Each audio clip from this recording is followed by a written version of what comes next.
What up, y'all? It's DJ Envy. And I am Gia Casey. And this is another edition of the Casey Crew. Welcome. Now, I guess we should start with your health stuff and how you've been eating, because I'm sure people want to know if you've been sticking to your diet. Okay. Well, I took your advice and I decided that I was going to go into this endeavor slowly, allowing myself 1 chicken per week and 1 beef per week. So that's what I've been doing. I've been modifying cheese, not too much. No milk, no ice cream this week. Not that I'm swearing it off. I'm going to wean off of that as well. So I'm putting my toes in the water, and I'm using that as a way to start inspiring the kids to do the same, because when I tried to just jump in the water, you guys all looked at me like it was too radical. So now I'm just trying to say, all right, Logan, look at how I'm eating today. And do you want to join me? You want to do this together? You want to be a team? And he's like, yeah, Mom. So that seems to be working. So I'm going to see what my progression is like and what I can tolerate and how difficult it is to depart from the way that we used to eat. But just like you said before, I think it's going to be a slow thing. Now, have you missed any of the foods that you usually eat? Not yet, because I realized that a lot of things that I ate before were okay, as far as, you know, parting from meats and whatnot. Like, I'll have a lot of pasta, just not necessarily having it with chicken. So earlier today I had penne vodka. Usually I would have it with chicken. Today I just had penne vodka, but I had a cheese tortellini soup earlier today before that meal as like a snack. You still messing with cheese? I just said that. No, because I mean, last episode you said cheese looked like snot. So no, I said it looked like pus, actually. Oh, pus. I didn't say it looked like it. I said that that's how they referred to it in the documentary. So I thought that maybe because you didn't eat cheese, you stopped eating cheese that day. So I thought that you would continue with it. Well, this cheese, you don't really see it and you barely taste it. It's wrapped in a tortellini and it's in the soup. So I didn't have to internalize too badly that I was eating cheese. And I think also when I had that reaction, it was tomato and mozzarella. And when you eat tomato and mozzarella, it's sliced mozzarella, which is a little wet, and it was just going too hand in hand with the comparison. So it turned me off mentally. But you know, like I said, I'm going to take my time. Okay. All right. That sounds more reasonable than just a cold turkey give up. I mean, you know, it may lead to that point and it may not. We're going to see. Okay. Now, also, people wanted to know about, last week we had a conversation about, Logan's teacher. Yes. And where do we leave off with that? Oh. That's an update. So, we've had a great result to that situation. The principal and I have been in contact, for several days, considering different ways to handle it. He was absent from school for another day. He had a family emergency, and when he returned, he spoke to some of the children that may have been within earshot of the situation. Okay. That time that he spoke to them, it was to no avail, and I understand that. Nobody wants to be a whistleblower to say, it wasn't this person, it was that person, or it was that person, it wasn't this person. So they all pretty much said, we don't know. You know, I don't know. So they didn't vindicate Logan. They didn't crucify Logan. They just said, I don't know. Something must have happened today in school, however, because Logan came home and told me that the teacher asked him and the other boy that was given detention to stay after class, and they both did after the rest of the children left, and the teacher instructed the other boy to apologize to Logan for his detention, which sounds crazy to me. That boy got in trouble. He didn't get a detention, but he did get his name on the board. So what was his apology? And I didn't have a chance to tell you this because you just got in, but now you're hearing it with everybody else. What could that apology have meant? What was the purpose of the other boy apologizing to Logan? The other boy didn't lie on Logan. The other boy didn't throw Logan under the bus. The boy made a noise. and he got in trouble for it. So I don't understand why he would have had to have apologized for Logan. It almost seems as though it comes from a place where the teacher is saying, you put me in a position to punish somebody unjustly, and now I need you to apologize to him for me because I can't apologize to him myself. Well, what do you think? That's what I think. I think that ego is so strong that she had to turn to another 13-year-old to make her apology for her. Yeah. It sounds very cowardly to me. So where do you go from here? Well, I told Logan, I said that is her indirect way of letting you know that she made a mistake. If she didn't make a mistake, there would be no reason for her to ask the other boy to apologize to you. I'm mad that the other boy actually apologized to Logan. That boy had no reason to have to apologize to Logan whatsoever. It sounds utterly ridiculous. And I think that she may have done that because in her warped mind, she must have thought that that would have given us some level of satisfaction and we would back off because it's been a thing. Now, mind you, this was a noise in class. This wasn't a fight. Nobody cursed out a teacher. There was, I mean, on the scale, this is about a 3. You know what I mean? Like, this isn't an awful offense. It's something that kids do. Kids make noises, kids talk in class, kids pass notes.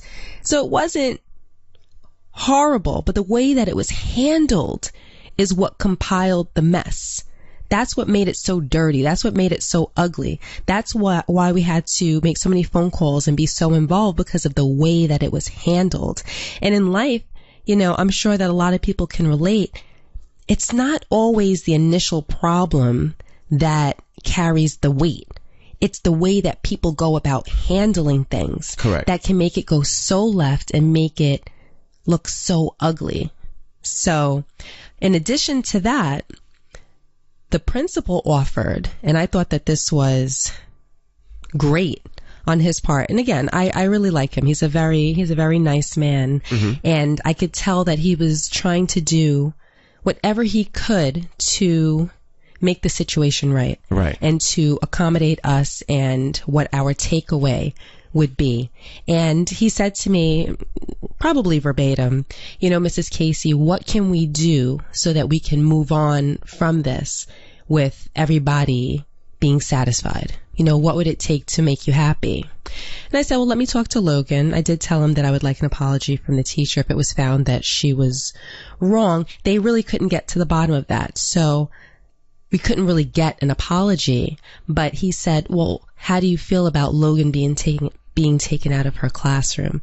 Mm-hmm. You know, we can switch his class and put him in another Spanish class, and it would rearrange his schedule. He'll still have all the same teachers, with the exception of that teacher. It'll just be in a different order throughout the day. Right. So I'm going to talk to Logan. This was just today. So I'm going to talk to Logan about that, and we're going to see what Logan wants to do. Now, where does this leave off with the teacher now? With the teacher? Yeah. I think this is where it ends, because the principal isn't able to get to the root of it. So you're satisfied with the teacher making the other boy apologize? I'm not satisfied with it per se, but I think that it's something. It could have ended with no apology whatsoever. My whole thing was, if it was proven that Logan did not do this, then what will be your course of action? And she said, I will not apologize to Logan. But from their perspective, you and I know what the truth is. Logan knows what the truth is, and I'm sure the other students know what the truth is.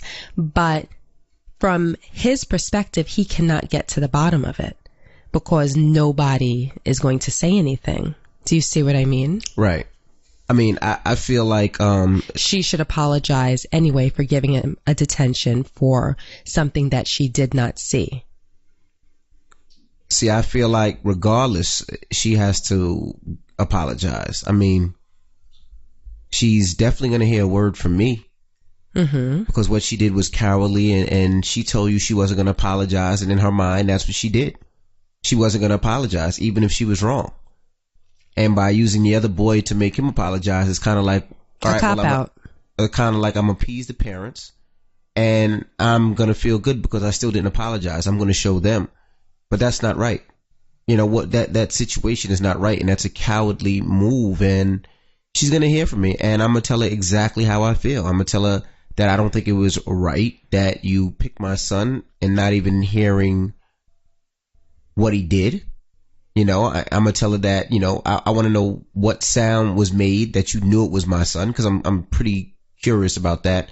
You have to tell me what sound it was. You know, what sound was correlated or related to my son that you just knew it was my son? I want to know. What was it? What you tell me? Was it a yo? Was it a right? We know. What kind of sound was that? Like, you just can't say, okay, this boy apologizes and you appease me and everything is cool and everything's okay. Because at the end of the day, I don't give a fuck about your apology. Your apology and how you did it means nothing. But you admitting that you were wrong is everything. And since you don't want to admit that you were wrong, I'm going to continue to put the pressure on you and make you feel awkward and uncomfortable every time you see me and every time I walk in that school. Because my son feels awkward and uncomfortable every time he walks in that classroom.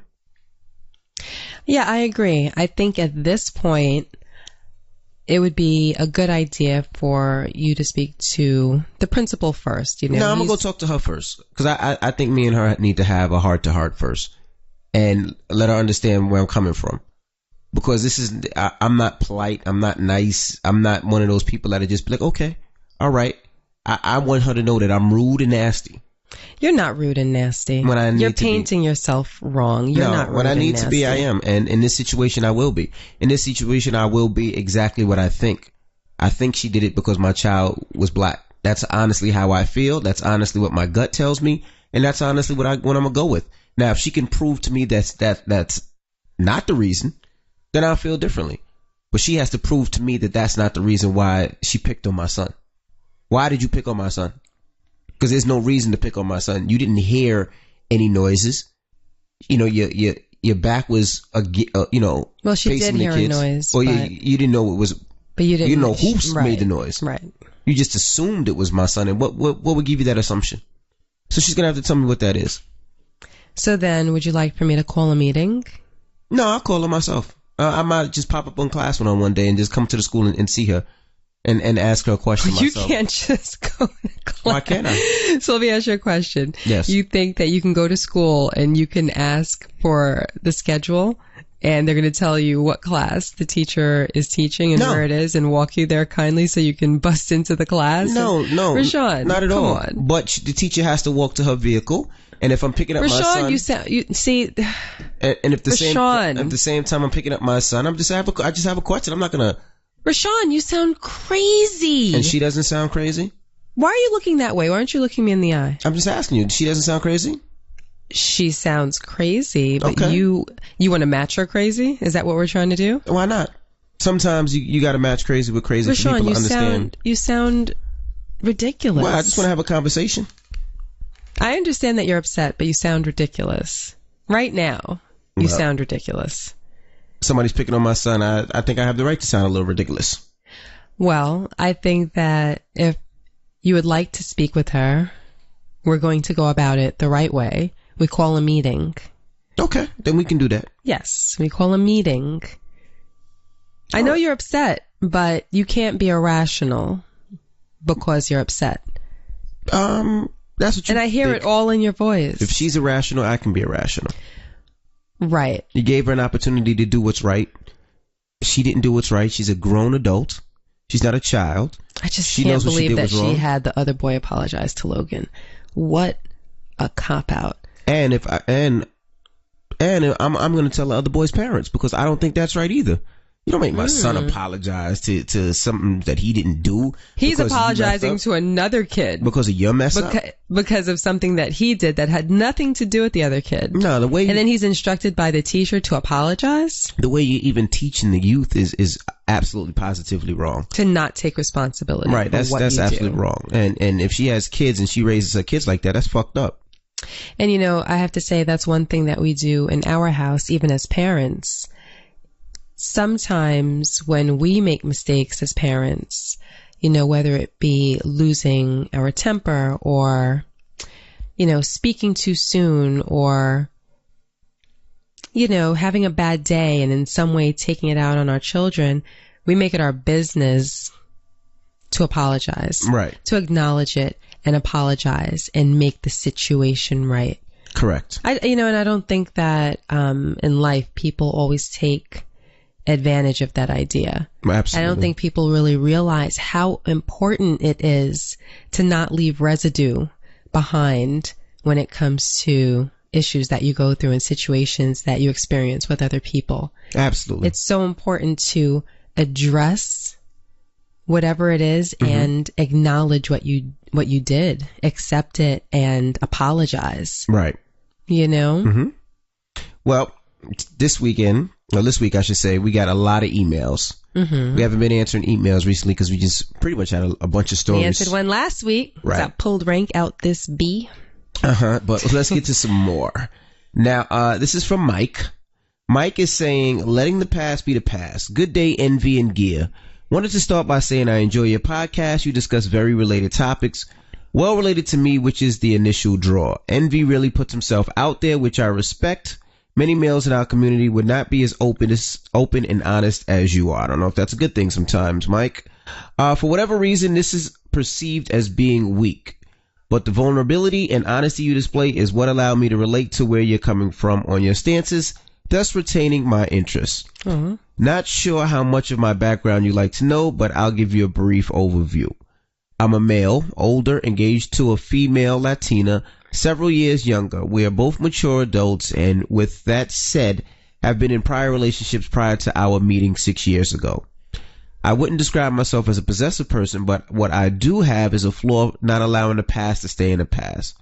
My memory just won't allow me to. Midway through our relationship, I discovered an email she had saved. It was from an ex, and it was screenshots of a conversation they had. A very inappropriate one about feelings towards one another. The chemistry they had sexually, how if they were to meet up at the time, how they couldn't help but to have relations due to the chemistry, and the big kicker, her saying she would end our relationship to be with him. Oh, wow. Mind you, this was all discovered shortly after we moved in together. I discovered this back and forth had been going on for about 2 weeks, where he'd call her during the day while she was at work, and she'd slide out of her office to take his calls and talk. They even text and joked about it. This was not only the incident in the early stages of our relationship. Dude would call and text. At first I paid it little mind, but then it got worse. Dude questioned her the lame BS of, what, you can't have friends? As a male, knowing what that means and the intentions and statements of the nature subliminally meaning. I asked, demanded she change her number, though I had random occasions where someone from my past would reach out to me, either knowing or not that I was in a relationship, and I'd just respond or allow my fiance to answer. I know it's unfair, and if I've forgiven her, my question is, how do I resolve that internally? Again, it's in my mind, even though I may never verbally say it is. There's a long history of that sat in between my head, this dude from the past. A current deadbeat baby daddy that I could go on to great lengths about, but I'll save that for another day for you. Maybe I know it may not be a relatable topic, as you two have been together since you were essentially kids, as it's new to me as well. Any input would be greatly appreciated. I'm listening to your podcast from and then it just stops. So what do you think? I don't think that it's out of line that he's having these feelings. I'm not, am I missing something? How did he come about the emails or the screenshots? Was he snooping? He didn't say how he's seen it. Okay. Well, if he was snooping, I don't necessarily want to say that I'm in agreement with that, but nonetheless, he found what he found, and in what he found were things that were inappropriate, that someone that's in a relationship shouldn't be saying to an ex. So I understand why he's upset and why it's difficult for him to let go. I don't think I'd be able to let that go. We're in a relationship and we're supposed to care about each other. I'm assuming that they're in love. They moved in together, so it seems as though they're planning a future. And here she is with an ex, reminiscing about the chemistry and basically saying, well, if I were in a situation where I ran into you, basically I wouldn't be able to keep my hands off of you. And, I would, what did she say? Leave my present boyfriend? Yes. Or, okay, leave my present boyfriend or, have something with you on the side while I'm with, whichever way. She's articulating that she would choose her ex over her present boyfriend. Mm-hmm. So if he reads that, how is he supposed to feel? Slighted. Like number 2. Right. As though what? She's just settling for him when she'd rather be with her ex? Yeah, I'd be upset. I understand. Yeah, but it gets to a point, if you're going to forgive and you're going to move on, then who said that he forgave or that he said this was early in the relationship, and he said it keeps coming back. That's I didn't the hear problem. anything about an apology. That was the whole thing. He said that did I miss something? I didn't hear him mention that she apologized. He said this was early in a relationship. Mm-hmm. He said I didn't hear we got over 6 years ago. I just heard he read it and now it's 6 years later or sometime later. Yeah, but let me see if I can see that he apologized. I didn't hear the word apology. Could be wrong, but I don't think I did.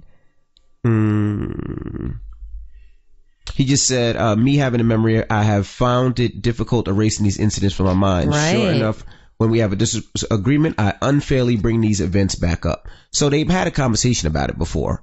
And it's my whole thing is, if you had a conversation before and it's all out in the window, either you let it go or you don't. Like, you can't continue to, in my opinion, you can't continue to beef over something that we've had a conversation about. Like, either you to say, I'm going to let it go and continue build on this relationship, or I'm not going to let it go and I'm just going to continue to beef about it. Well, it all depends on what took place during that conversation. Do you understand? And he didn't give us that information. Right. So I don't know if she took responsibility for what she said. I don't know if she explained herself.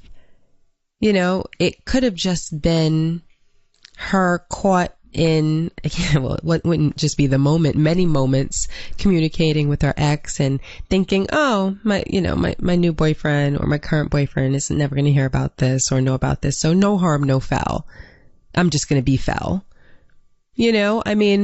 I don't know how their conversation ended. So I don't think it's fair to their relationship if if she decides to say, or they decide to, okay, well, we spoke about it, we talked about it, we got it out of our system, it's out of our system.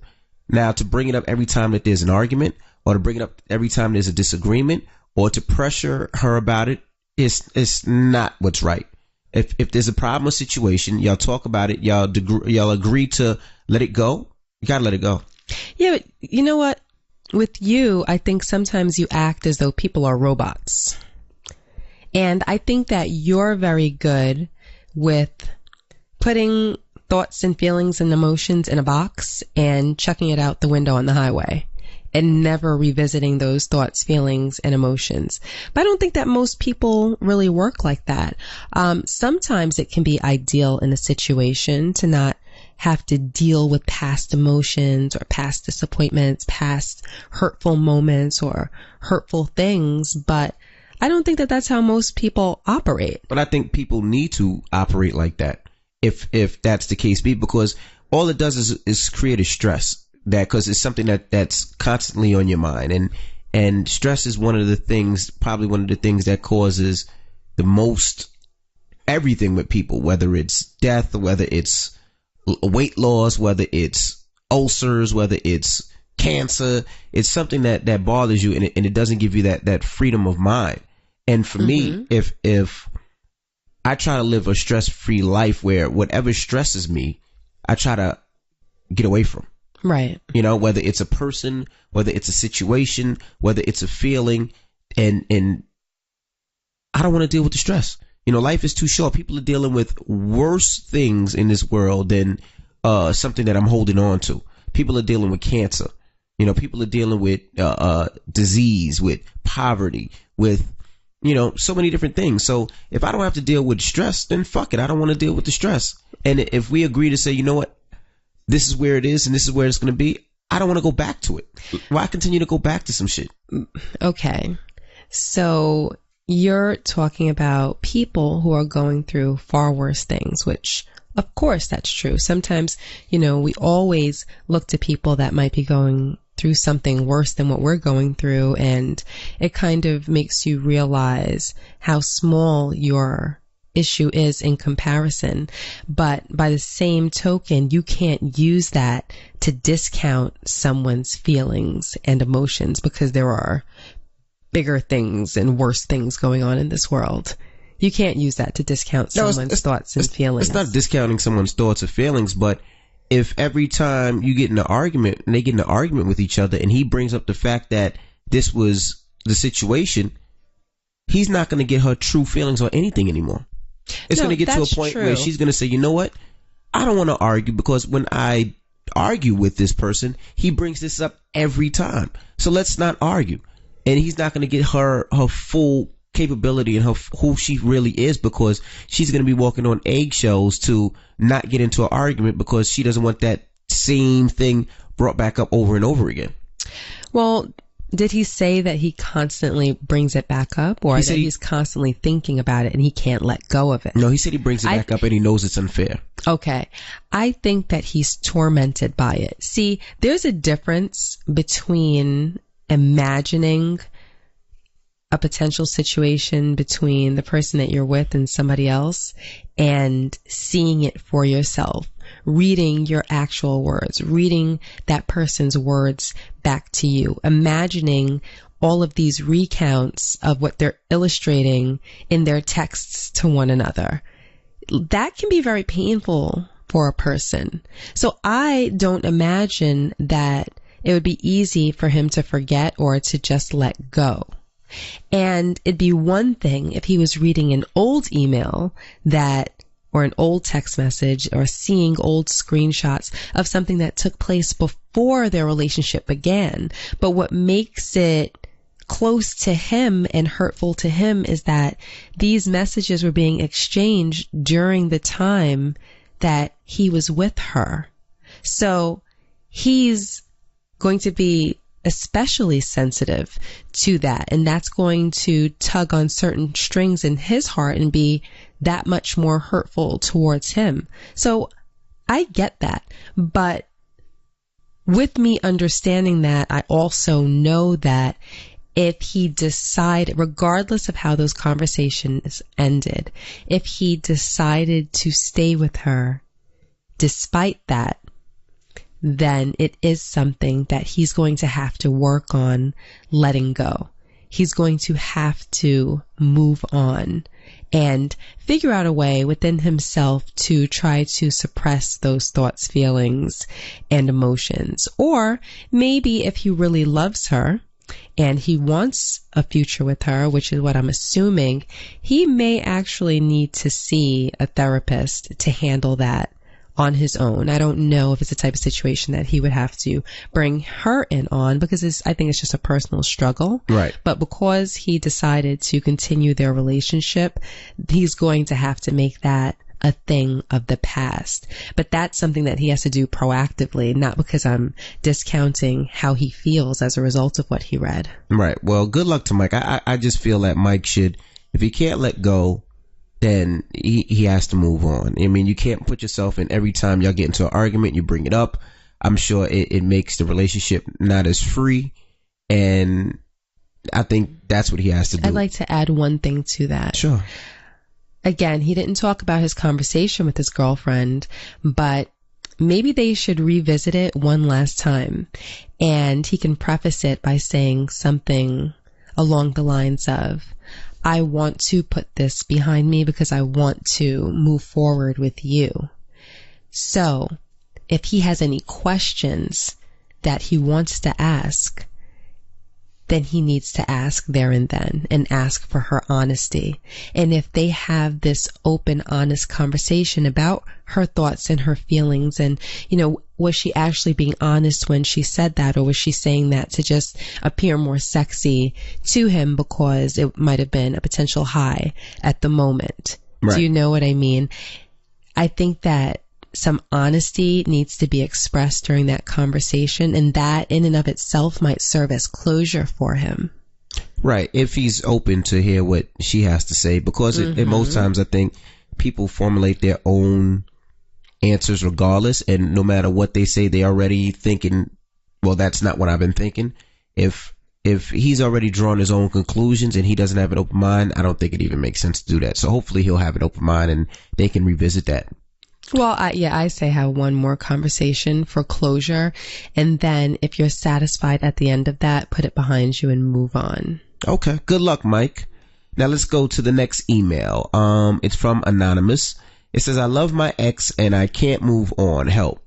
I want to be anonymous for this one. Thank you. Hey, Gia and Envy. To start off, I love you both and your podcast. I listen all the time. I even came out to your live podcast. But here's my story. I have an ex-boyfriend. We're not together because he cheated. We were together for 2 years, but it felt like a lifetime. He always reached out to me for holidays, birthdays, even after the breakup.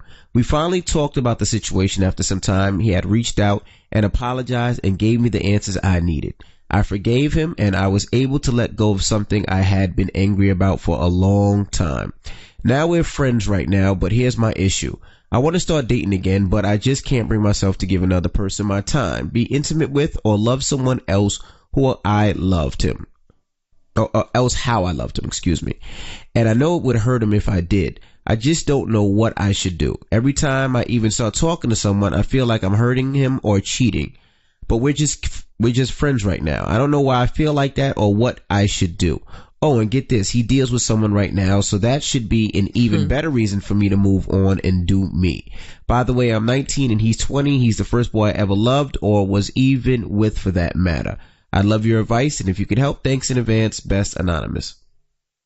Well, first I want to say what is screaming at me after hearing the end of that email is he's not worried about how you might feel by dating somebody else. So why are you? He's in another relationship. He's dealing with somebody else. So why are you treating him as though he's this delicate flower that's going to be crushed if he finds out that you're seeing someone else? I don't know if he said anything to lead you to believe that, but it may just be something that you believe, and it may not be the case. It may be the case, and maybe that's because he's somewhat possessive of someone and something that he cared about, and maybe he still does have feelings for you, but he's not holding himself to himself in hopes of, rekindling a relationship with you one day. He's out there getting his life on. So for that to be the reason or one of the reasons why you're not moving on sounds unreasonable to me.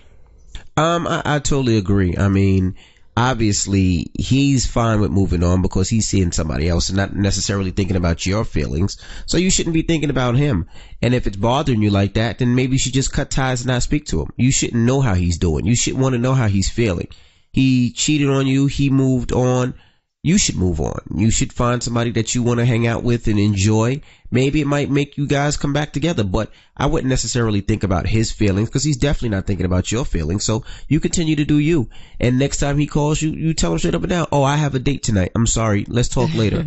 Oh, I'm sorry. I'm on another line with somebody. You can't keep trying to protect his feelings when he's definitely not trying to protect yours.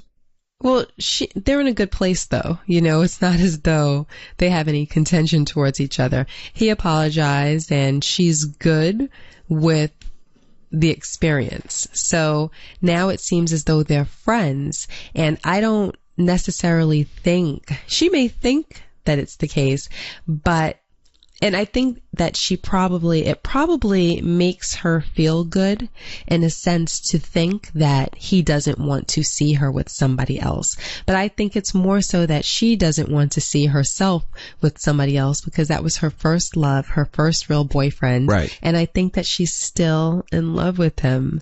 And that's really what this is. Right. Well, I think she needs to move on. He blatantly moved on, so she should move on. But I don't think that they need to lose touch or anything like that. I don't think that that's necessary. I think that she just has to make up her mind that she's going to move on. And listen, he may have been all sorts of wonderful, but to be honest with you, there's a lot of boys out there that are all sorts of wonderful. Right.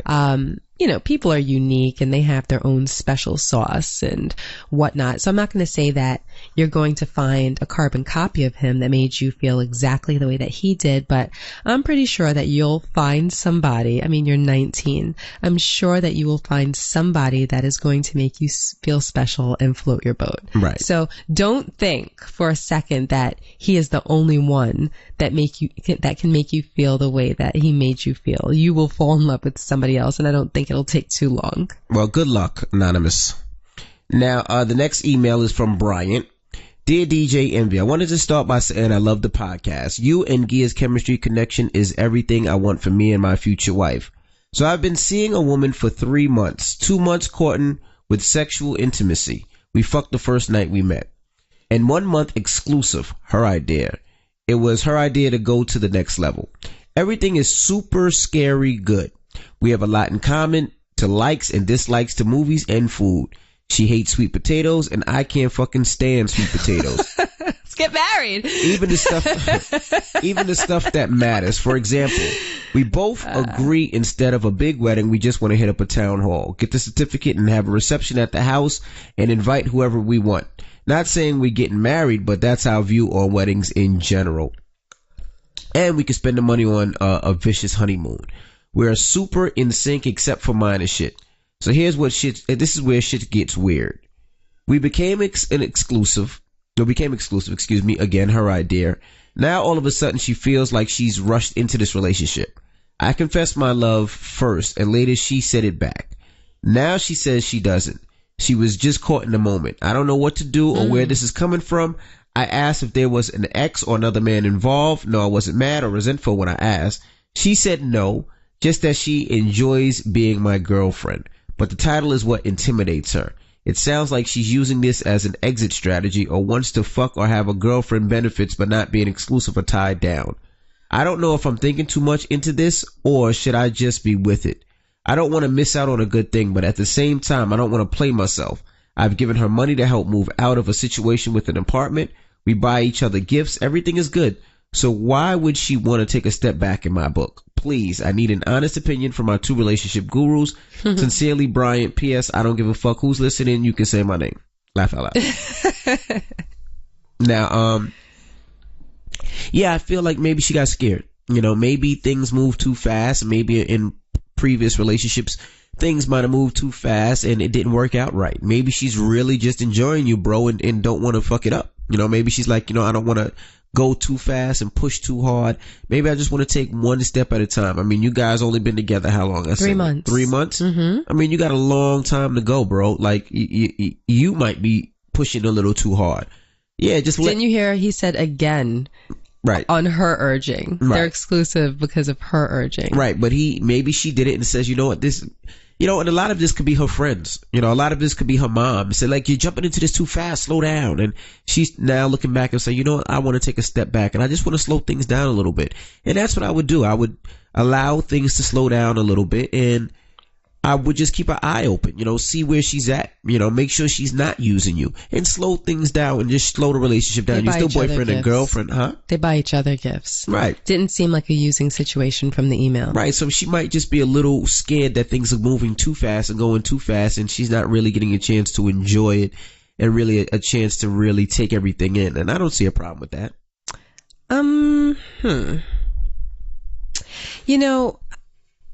It might be too good. He said that they're basically in sync with everything. They're probably spending a lot of time together, and it may just be overwhelming for her. For most girls, they would be in heaven. I mean, I think that I would enjoy that, being if I were single, being in a new relationship and spending a lot of time with somebody. And if we have similar hobbies and interests, likes, dislikes, everything. But in 3 months, they already shared I love yous, which I think can be normal, but she retracted hers. And they're already talking about what their idea of a wedding may be. You know, things like that don't only scare men, it can scare women as well. Right. So it can be that, or it's possible that sometimes you have similar likes and dislikes, similar hobbies and interests as with people that you look at as friends. Right. She may have, at the end of these 3 months, possibly realized that her feelings for you may fall more so in the realm of friendship than in relationship. And I think that that's a possibility. You know, you don't just take back an I love you. You know, you may have done something really special for her that day, or made her feel very special that day, or you guys might have had fun or something where, you know, she might have been caught in a moment of euphoria or happiness or something that made her say, I love you. Right. You know, and maybe upon reflecting on it, she realized that she might have spoken too soon or been too hasty about saying it. But the fact that she took that back, that says a lot to me. Right. I mean, maybe you're right. Maybe, you know, it was lust, and she just said it because she was in a moment, and then she really thought about it and said, I don't feel that way. And I don't think that's a bad thing. You know, it's not like you guys been together for 5 years and now she's saying I really didn't love you. You only been together for 2-3 months, you know? So the fact that she's saying that she's being honest is a great thing. You want people to be honest, you know? You can't say I want people to be honest and then when they're honest, you get mad at that. That doesn't work in a relationship. If you really want the person to be honest and they are honest, you have to deal with their honesty, and you can't be mad at their honesty. You don't follow that philosophy. But I never said I want. I'm just saying. No, but it's funny for me to sit here and hear you say that. Like, no, but see, sometimes you'll be honest with me about something, and I'll respond, and then you'll respond to me by saying, "What? Like, I thought you wanted me to be honest," and I said yes. I'll say, "Well, yes," and I'm honestly responding to your honesty. So we're both being honest. Right. No, but sometimes I feel like, I mean, I'm a type of person where sometimes I don't want honesty. I know this about you. You're very unique in that. And it's not the fact that I don't want honesty, is I don't necessarily want to hear your opinion on certain things. It's the truth. I don't want to hear your opinion on certain things when I know what I'm doing is wrong. Wait, what? Let's say it's something about the way I'm treating somebody, right? Okay. Let's say it's the way I'm treating somebody. I won't ask you your opinion because I know what I'm doing wrong.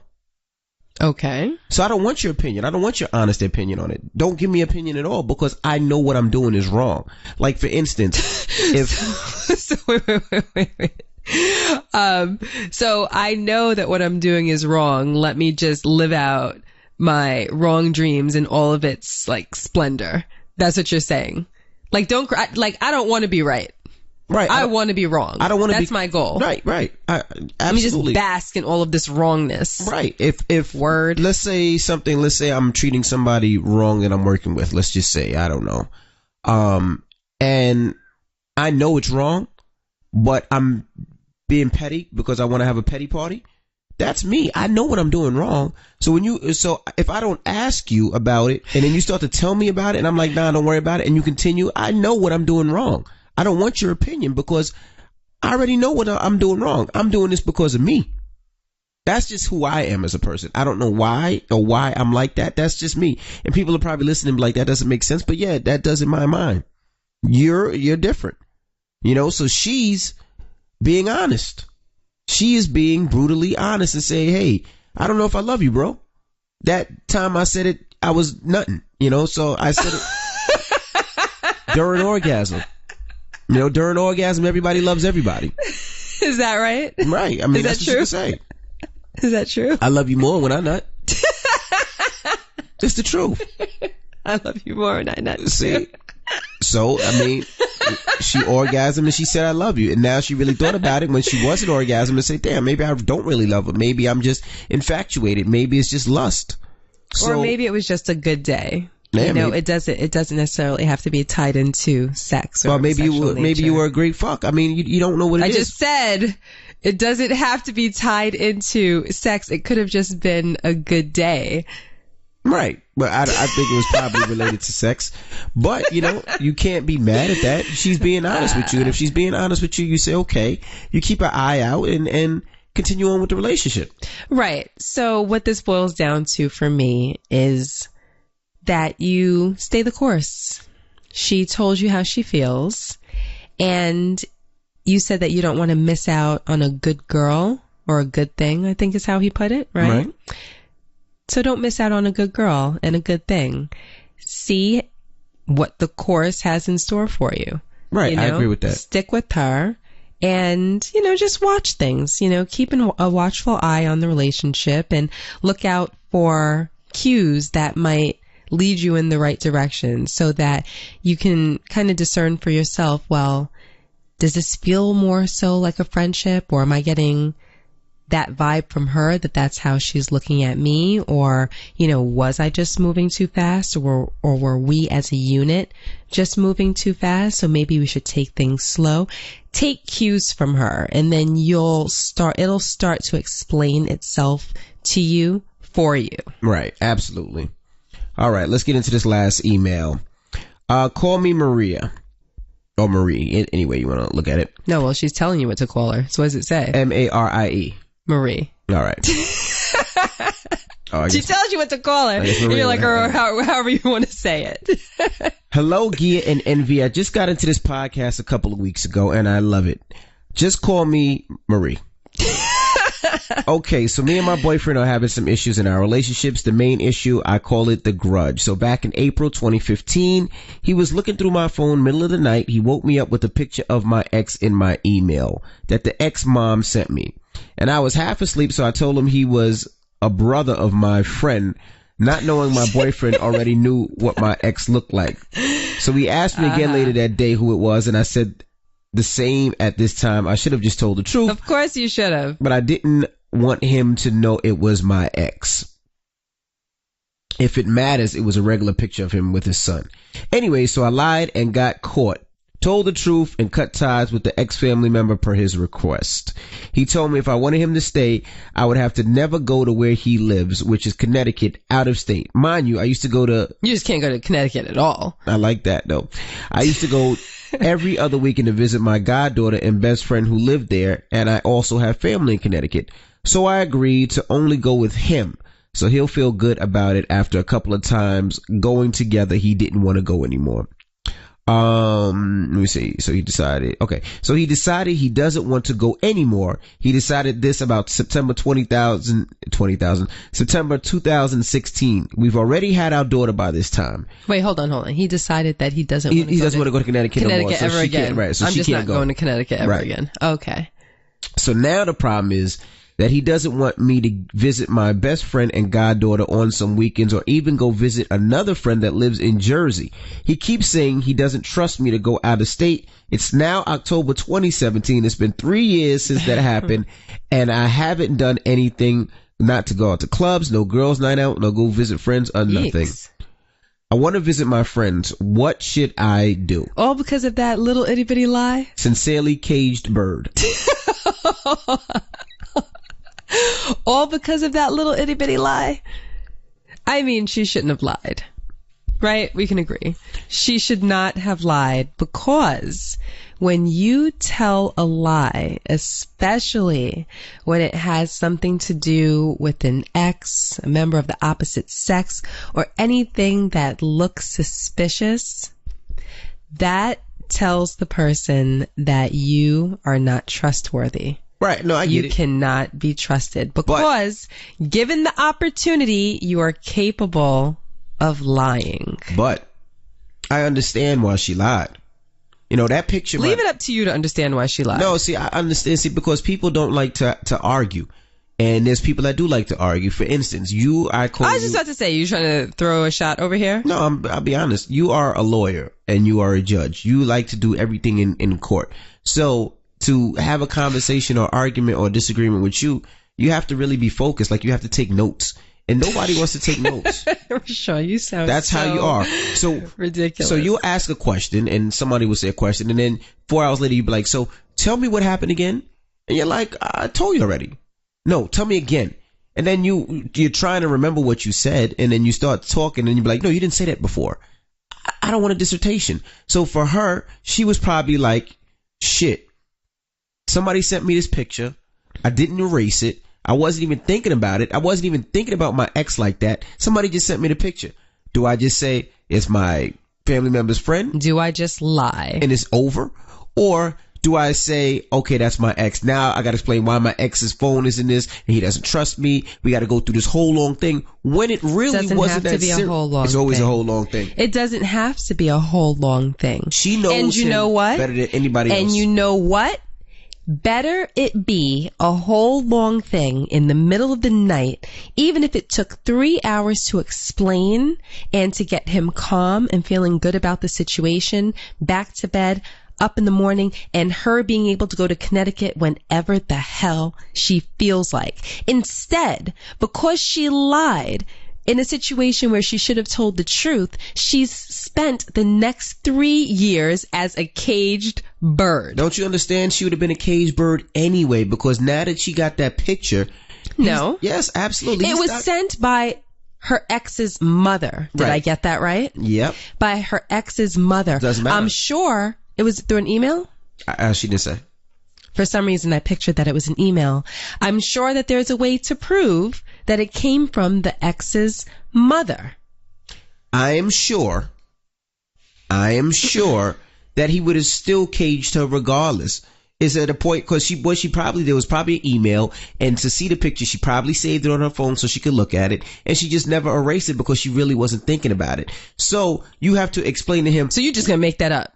So you can make your point. No, it's not about making a point. She didn't say that. It's not about we making a point. We got to work with the facts. It's not about making a point, but she probably just screenshotted, and that's probably what he saw. She's gonna. How are you just gonna make that up? She's gonna make that up. She's gonna be a caged bird regardless, because he seems like the type that's mad anyway. No, she did not say, you know, I'm with a boyfriend that's possessive and controlling, and I've never been able to go out and hang out with my girlfriends and do this. She specifically started her email with that situation, which leads me to believe that everything that came after that situation was fruits of the poisonous tree.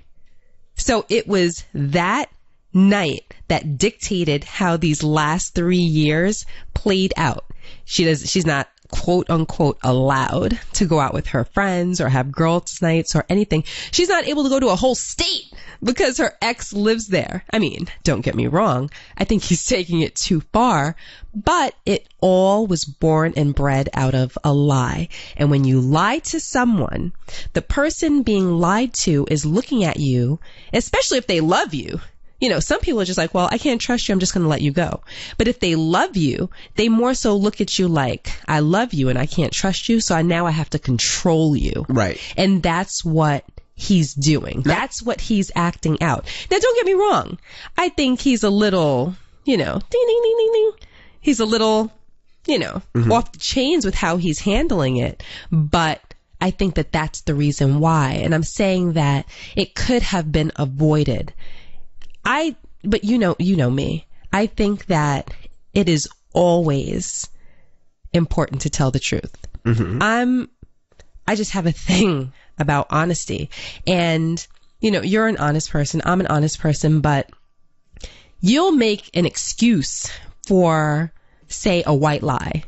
Or, you'll express understanding about why someone lies. Right. And not to say that at times it's not understandable, but for me, I think it's so important for people to always lead with honesty. And like in our relationship, no matter what, I don't care how much it hurts you. I don't care what my words, even if my words are going to be destructive, I would rather tell you the truth and deal with the fallout right there and then than to lie. Because we went through a point, and this was, let's see, this was a long time ago. We went through a point maybe 10 years ago, 9 years ago, where you would lie about little, small things. And it had me questioning everything that you said. Right. I remember, like, in particular, there was this light that kept flickering in the hallway. And it was in our last house. That's how I know how long ago it was. It was flickering in the hallway. And for about a week, I would ask you to change the bulb. And you kept telling me that you were going to do it. And then one day, I was in the city and you were home. And I said, babe, did you change the bulb? And you were like, yeah, I already changed it. Clearly because you just wanted me to get off of your back. But you told me that you already changed it. And then I got home and it was the same frickin' flickin' bulb, shining all over the hallway.